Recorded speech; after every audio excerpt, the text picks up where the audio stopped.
Am I the a-hole for telling my parents they have to pay for my wedding? I, female 28, am getting married to a pretty great guy, 32.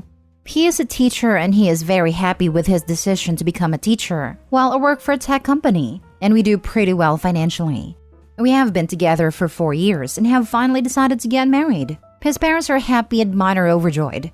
One small wrinkle is that my parents expect us to have a massive church wedding with a few hundred guests, while we were thinking Jamaica this summer during his time off. We are willing to do what my parents want, but I am unwilling to foot the bill. My mom and I met with a wedding planner for an estimate, $35,000 to $45,000. If we go to the resort we have picked out, it will cost like $10,000, and that includes paying for his parents and nephew to join us. My parents know how much money I earn and are insisting that I pay for the wedding myself. But we have been very clear. If they want to show off to their friends, they can pay for it. We even volunteered to throw in the money we would have spent on my in-laws for the destination wedding we want. But my mom says I'm being an a-hole by denying her the chance to see her only daughter married in front of friends and family. I'm not. I'm just not willing to pay for it. My parents can afford to pay for the wedding. It might just mean putting off replacing their car this year. Now for the top comments. Not the a-hole. If they want the $40,000 wedding, then they pay for it. Otherwise, stick to your $10,000 plan. In fact, do that anyway. That's what you and your partner want, and this is your wedding. Paying for someone's wedding means you get a say. By rights, that means not paying for the wedding means you don't get a say. Fair is fair. I never understood that mentality. As a parent, I would want to help pay for my child's wedding simply because I love them and want them to be happy. I would not use it as a leverage to force my desires or ideas on a wedding that's not even mine.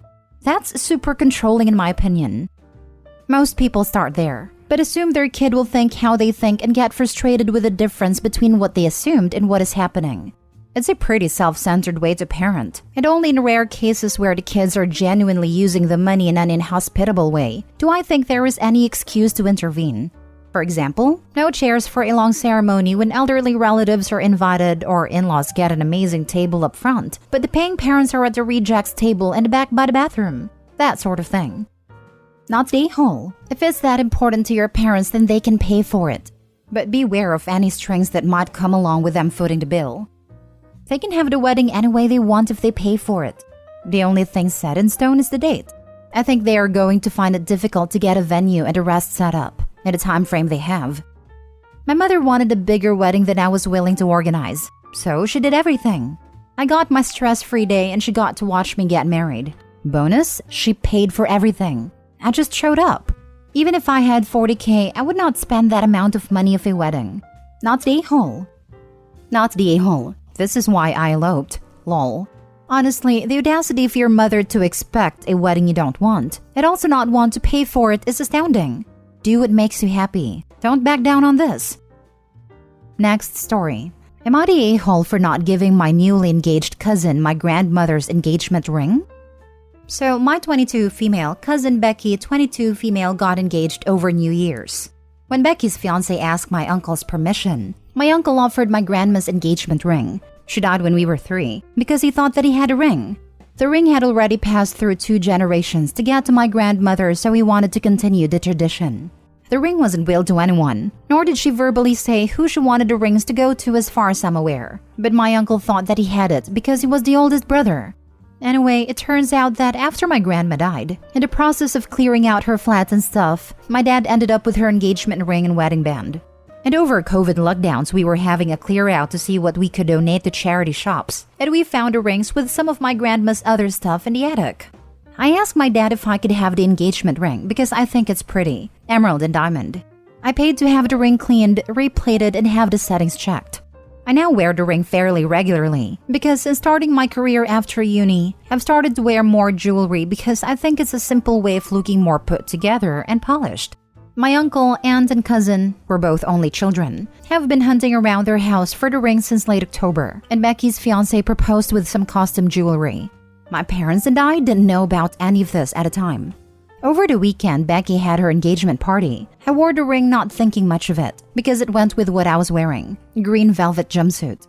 Of course, Becky and my uncle recognized the ring right away, accusing my dad of stealing from under them when my grandma died. He was there first, and my parents did the majority of the packing because she lived closer to us. And then accusing me of wearing it just to spite them, and telling me that I ruined the evening and demanding that I give the ring over. I told them I didn't know they were looking for the ring, and if they had mentioned it to me or my parents, we could have told them I had a ring. I don't want to give her the ring because I consider it my ring, as it ended up with my dad and he gave it to me. I paid for it to be resized, /cleaned, /replated, /settings fixed. It's my favorite /most worn piece of jewelry because I like how it looks and the sentimental value of it being my grandma's. Because I don't really remember her, so it helps me feel connected to her. And my grandma expressed no preference to who the ring went to. They argue that Becky should get the ring because she's the daughter of the eldest son. My aunt is the only girl and currently has no children or plans to get married. And Becky got engaged first, so she should get the ring for that. Not the a-hole. If he didn't know he didn't have the ring for 19 years, he doesn't deserve the heirloom. And not mentioning the missing item to his own brother shows his narcissism of being eldest. And finally, no will? Finders keepers, sister. Keep wearing it in good faith. That was my thinking too. They for 19 years didn't realize they didn't have the ring. When you clear someone's house that you love, you remember what items you took and where they are. At least I do anyway. Would be interested in what a court would rule, as the argument would likely be that it's been safely in your dad's possession for years, was given to you by your dad, and you invested in having it made to fit you and be restored. I would be surprised if a ring was suddenly taken to give to another sibling's daughter who has got engaged first. And Opie acquired a ring in good faith as well. It's passed to a third party who actually spent money on it in reliance of the previous owner's representations.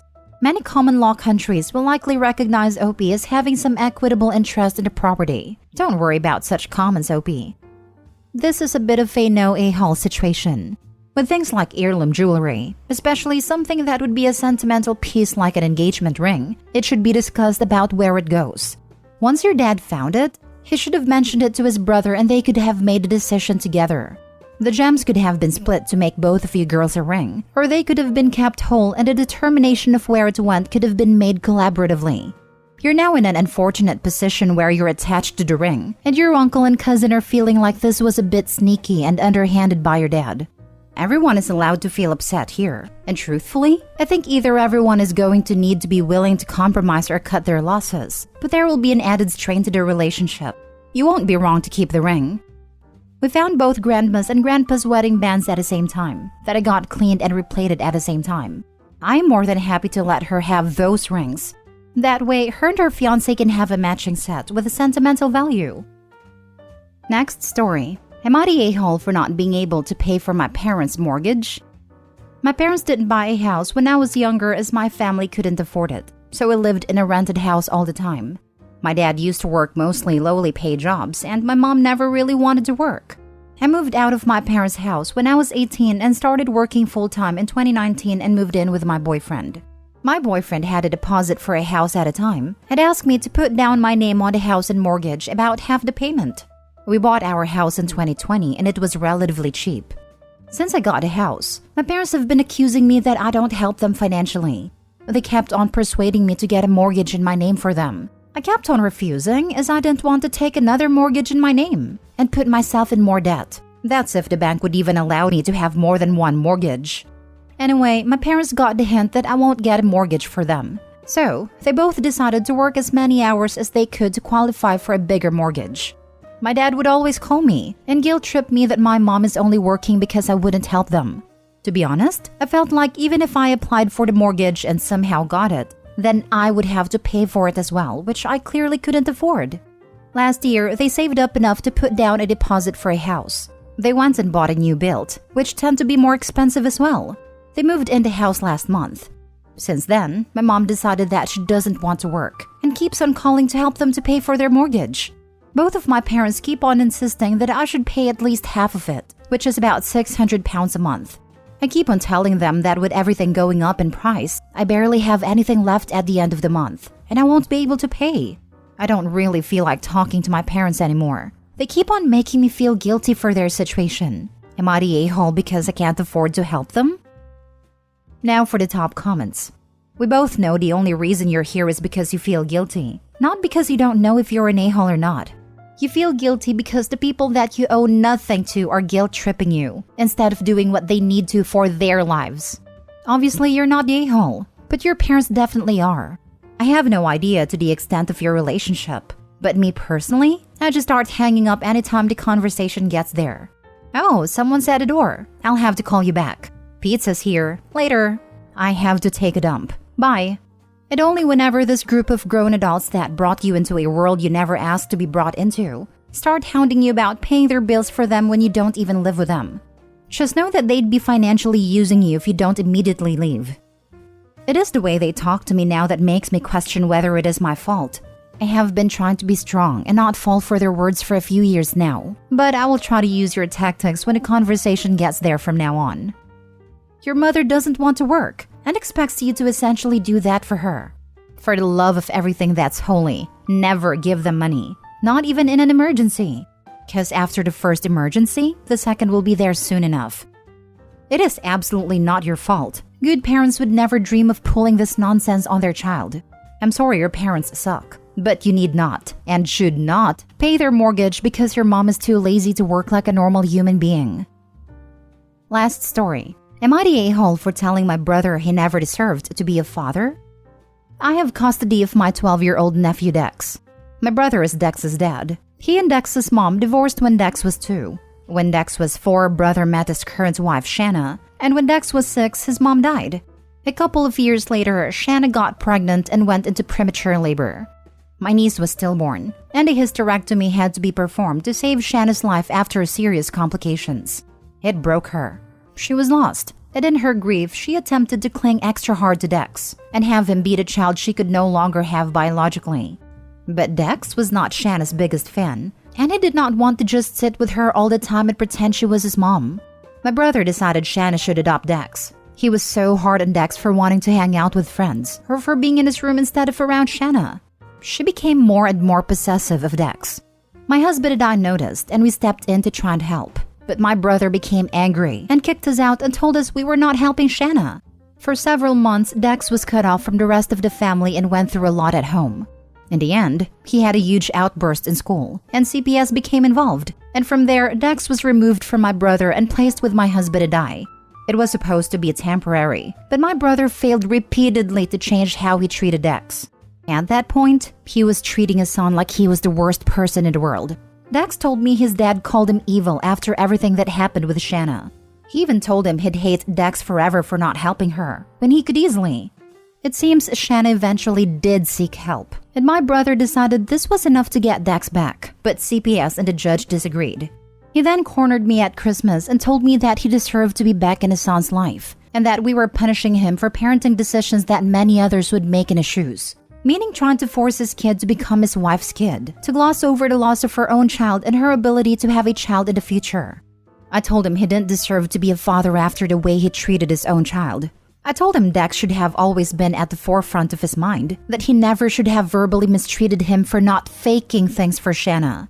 I said as a husband, he should have gotten her some real, professional help, and he should have supported his son in saying he didn't want Shanna to become his new mom, instead of calling him evil. Instead of telling him he was disgusted with him or comparing him to a historical figure who was responsible for the deaths of so many people. This actually happened on multiple occasions. I told him he should be ashamed of himself and leave Dex to live a happier and healthier life without him. My brother was furious. He even attempted to confront me again at work. A friend of his actually told me I should have been more understanding, and even if I'm angry, it was too harsh to say he didn't deserve to be a father. Am I the a-hole? Not the a-hole. Their behavior was so problematic that CPS had to remove him, and he then repeatedly failed to change his behavior thereafter. It's good Shanna is getting the help she needs, but it sounds like your brother still needs a fair amount of help too. Until then, do what's in the best interest of the child. I hope they don't decide to adopt or foster. They would both be terrible parents. The brother is incredibly cruel and abusive, while Shanna is too fragile and unstable. Having an open or even a history of CPS would prevent you from being a foster care parent, at least in the area I am from. Hopefully, private adoption agencies operate in the same manner. Not the a-hole. It seems to me your brother needs more help than his wife. Ask him to go to therapist. Were your words not polite? Yes. Was it justified? Definitely. That was what the courts ordered him to do when Dex was removed. He never went to a single appointment. Wow, then you're definitely not the a-hole. I can't believe how incredibly selfish and immature your brother is. While I understand your brother is panicked to try to help his wife who has just a miscarriage, forcing a very young child to be responsible for a stepmother's mental well-being is not the way to go about it. I am incredibly sorry for Shanna's loss, and I'm glad to hear that she's getting help. But it's clear that your brother needs help too. I do think that a gentler conversation should be pursued about him getting help. From you or from friends/relatives that he's comfortable with. That being said, you're not wrong to want to protect Dex from it all. Not the a-hole, but your brother needs help. And maybe Dex needs to be made aware of what's happening in a way that'd be comprehensible to a 6-year-old. He's 12 now, and he was aware of what was going on with them. His dad used it to shame and talk down to him repeatedly.